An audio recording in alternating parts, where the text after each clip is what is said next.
ہمارے ساتھ موجود ہیں. السلام علیکم حسن نثار صاحب. جی وعلیکم السلام. حسن نثار صاحب, محمد مالک صاحب کو آپ جانتے ہیں. یہ کہہ رہے ہیں جی میں آج پہلی دفعہ اپنی صحافتی زندگی میں پہلی دفعہ آج بہت ڈپریس ہوں کیونکہ پرویز اشرف صاحب وزیر اعظم بن رہے ہیں. میں نے ان کو بہت سمجھایا کہ انہوں نے کبھی پارٹی چینج نہیں کی, کبھی لوٹے نہیں بنے, لیکن یہ پھر بھی ڈپریس ہیں. آپ بتائیے کہ بطور دانشور کے, بطور کالم نگار کے, ایک عام پاکستانی کی حیثیت سے پرویز اشرف صاحب کے وزیر اعظم بننے سے آپ کو کیا پیغام ملے گا؟ اگر اس طرح کی لائلٹی کا انعام دینا ہے تو کوئی ڈپارٹمنٹل سٹور بنوا دیں, مطلب کوئی یلو کیب وغیرہ لے دیں ان کو. ملک ہے اور ایک ایسا ملک ہے جس کا انجر پنجر ڈھیلا ہے. میں تو کبھی میری حالت ایسی نہیں ہوئی کہ میں آپ کو بتا نہیں سکتا. میرا دل کرتا ہے, مصیبت یہ ہے ہمیں دنیا میں قبولتا کوئی نہیں, میرا دل کرتا ہے کہ میں یہ ملک چھوڑ کے یہاں سے دفع ہو جاؤں. ہجرت نہیں کہہ رہا میں, کوچ کرنے کا نہیں, میں سچی بات ہے. اور جہاں بھی چلا جاؤں وہاں کبھی کسی کو نہ بتاؤں کہ میں کس ملک سے آیا ہوں. پراپرٹی ڈیلرز کے سپرد کر رہے ہو, اور جتنا بڑا جھوٹا اتنا بڑا عہدہ.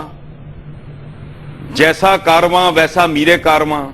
یہ عجیب و غریب ایک حیرت انگیز بات ہے. مجھے یہ سمجھ نہیں آ رہی. میر صاحب آپ بتائیں ذرا, مالک صاحب کا ڈپریشن ٹھیک ہے, ان کو اس سے زیادہ ہونا چاہیے. ہم برے لوگ ہیں, ہم گناہگار لوگ ہیں, جرائم پیشہ لوگ ہیں, لیکن ایسا کون سا اجتماعی گناہ سرزد ہوا ہے ہم سے کہ اس کی سزا کے طور پہ یہ راجہ اشرف ہمارے منہ پہ مل دیا گیا ہے.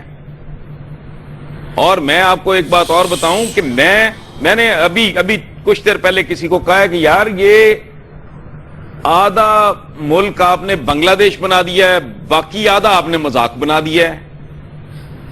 یہ ملک والا تو کوئی کام نہیں ہے. اب اس کرٹیکل سچویشن میں, اس نازک صورتحال میں آپ پر ایک ذمہ داری عائد ہوتی ہے کہ آپ قوم کو کوئی راستہ دکھائیں. وہ راستہ کیا ہے؟ دیکھیں, زندگی میں بہت ساری چیزیں ہوتی ہیں حامد میر صاحب جہاں راستہ نہیں ہوتا. بڑھتی ہوئی عمر کا کوئی علاج نہیں ہے, موت کا کوئی علاج نہیں ہے, ذلت کا بھی اس طرح کوئی حد نہیں ہے اور کوئی علاج. اس وقت سوال میرا آپ سے یہ ہے حسن نثار صاحب کہ آپ کے جذبات اپنی جگہ پہ, میرے اپنی جگہ پہ, محمد مالک کی مایوسی اپنی جگہ پہ, لیکن ہم ایک ایسے ملک میں رہتے ہیں جہاں پہ ایک وفاقی پارلیمانی نظام موجود ہے. 1973 کا آئین موجود ہے. اس 1973 کے آئین کے تحت ایک پارلیمنٹ ہے. اس پارلیمنٹ میں ایک الیکشن ہوا. اس الیکشن میں راجہ پرویز اشرف نے 212 ووٹ لیے ہیں. حسن نثار صاحب, اگر آپ آج الیکشن میں کھڑے ہو تو آپ 212 ووٹ لے سکتے ہیں. اس نے 212 ووٹ لیے ہیں, تو پھر آپ اس کی اتنی مخالفت کیوں کر رہے ہیں؟ مجھے تو دو بھی نہیں ملیں گے کیونکہ میں باضمیر آدمی ہوں. میرے 35-40 سال ریکارڈ پہ موجود ہیں. میں نے کبھی اسی طرح کی کوئی غلاظت نہیں, اس طرح کے معاملات میں کبھی انوالو نہیں ہوئے.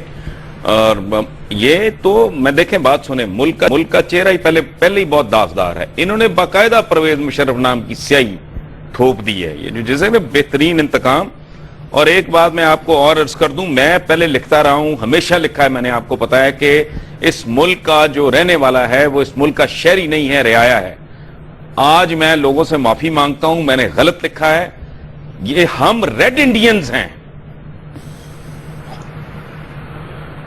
زندہ ہیں لیکن پیدا ہونے سے پہلے ہی مر چکے ہیں. یہ امریکہ میں ریڈ انڈین ختم نہیں ہو گئے, آج بھی مجہول نہیں. لیکن حسن نثار صاحب, اگر ہم سب متحد ہو جائیں, عوام متحد ہو جائیں, آپ کالم لکھتے ہیں, ٹی وی پہ بات کرتے ہیں, لوگ اگر متحد ہو جائیں تو پھر آپ ریڈ انڈینز کس طرح ہو سکتے ہیں؟ آپ کو اپنی آزادی کی جنگ نہیں لڑنی چاہیے؟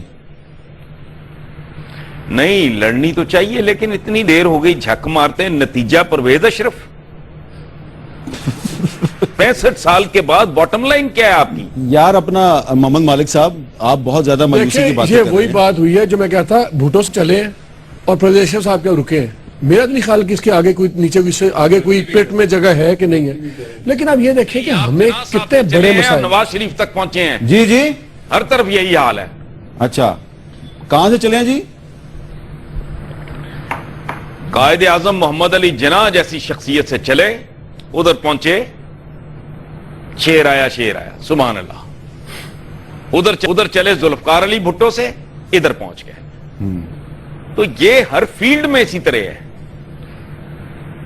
حسن نثار صاحب, کیا میں آپ کی بڑی عزت کرتا ہوں اور آپ کے جذبات کا احترام کرتا ہوں, اور جب بھی آپ خدا نخواستہ اگر پاکستان سے جائیں گے تو ایک دو دن کے لیے میں آپ کے ساتھ بھی جاؤں گا، لیکن پسا جاؤں گا، لیکن کیا ہم اس وقت یہ لائن نہیں لے سکتے کہ ہمیں مایوس ہونے کی بجائے اپنے ووٹ کو ہتھیار بنانا چاہیے اور پوری قوم کو ہمیں یہ پیغام دینا چاہیے کہ گھبراؤ نہیں، مایوسی کا راستہ اختیار مت کرو، الیکشن کا انتظار کرو اور اگلے الیکشن میں ووٹ کے ذریعے اپنا جو اس کو ہتھیار ہے اپنے دشمن کے خلاف استعمال کرو، ووٹ سے تبدیلی لے کے آؤ تو ہم پاکستان کو بچا سکتے ہیں۔ نہیں دیکھیں حامد، آپ کی اس بات سے میں 100% متفق ہوں، بہت بدترین حالات کے باوجود، اس سے بدتر ہونے کی کوئی اب مجھے اور کوئی صورت نظر نہیں آتی سوائے اس کے کہ 10-20 آدمیوں کے قاتل اور کسی ریپسٹ کو آپ اندر سے نکال کے الیکشن ضمنی میں لڑوا کے وزیر اعظم بنا دیں۔ اب اس سے آگے والی بات کوئی نہیں، اچھا میں یہ آپ کو ہونا بتاؤں، چاہیے، لیکن ساتھ نہیں، آپ ساتھ ایک میسج مکمل دیں لوگوں کو، جی آپ ادھورا پیغام نہ دیں کہ آزمائے ہوئے لوگوں کو مکمل طور پہ مسترد کریں، ایک نئی شروعات کریں، اور اگر وہ بندہ بھی آپ کے معیار پہ پورا نہ اترے اس کو بھی اٹھا کے پھینک دیں اور تیزی سے اس پروسیس کو آگے لے کے جائیں۔ اچھا اس کو حسن نثار ایکسلریٹ کریں اس صاحب، پروسیس۔ حسن نثار صاحب آپ نے تھوڑی دیر پہلے نواز شریف صاحب کے بارے میں کچھ تحفظات کا اظہار کیا، لیکن ابھی چودھری نثار علی خان اپوزیشن لیڈر قومی اسمبلی میں وہ شاید آپ کی باتیں سن رہے تھے، انہوں نے وہی بات کی ہے جو آپ کہہ رہے تھے، انہوں نے بھی یہی کہہ دیا ہے کہ پرویز اشرف کو وزیر اعظم بنا کے زرداری صاحب نے قوم سے انتقام لیا ہے۔ تو خیالات تو آپ کی کافی ملتے جلتے آپس میں۔ نہیں، ان کے مسئلے میں نہیں نہ ملتے۔ اچھا اور ایک اور بات ہے، ہاں، جب ہم قائد اعظم کی اور میاں صاحب کو دیکھ تو ہنسی نکل جاتی ہے۔ یہ باقی بات تحفظات کو چھوڑیں آپ، look at his calibre, his class. وہ اقبال نے کہا تھا ان کے بارے میں کہ انکرپٹیبل اینڈ انپرچیزیبل، یہ کوٹ ان کوٹ ہے۔ اقبال کو کسی نے کہا کہ تمہیں کیوں پسند ہے، یہ تو بہت ویسٹرنائزڈ آدمی ہے، یہ بھی کرتا ہے وہ بھی کرتا ہے، فلانا سوٹ پہنتا ہے، ساری بات۔ تو اس نے کہا بر صغیر کے کسی مسلمان میں وہ کوالٹیز نہیں ہیں جو محمد علی جناح میں ہیں۔ تو لوگوں نے پوچھا کیا، تو اس نے کہا ہی از انکرپٹیبل اینڈ انپرچیزیبل۔ تو اب میاں صاحب بھی تحریک استقلال سے نکل کے آ گئے، مسلم لیگ پہ قبض، یہ سارا دھندا ہی گندا ہے۔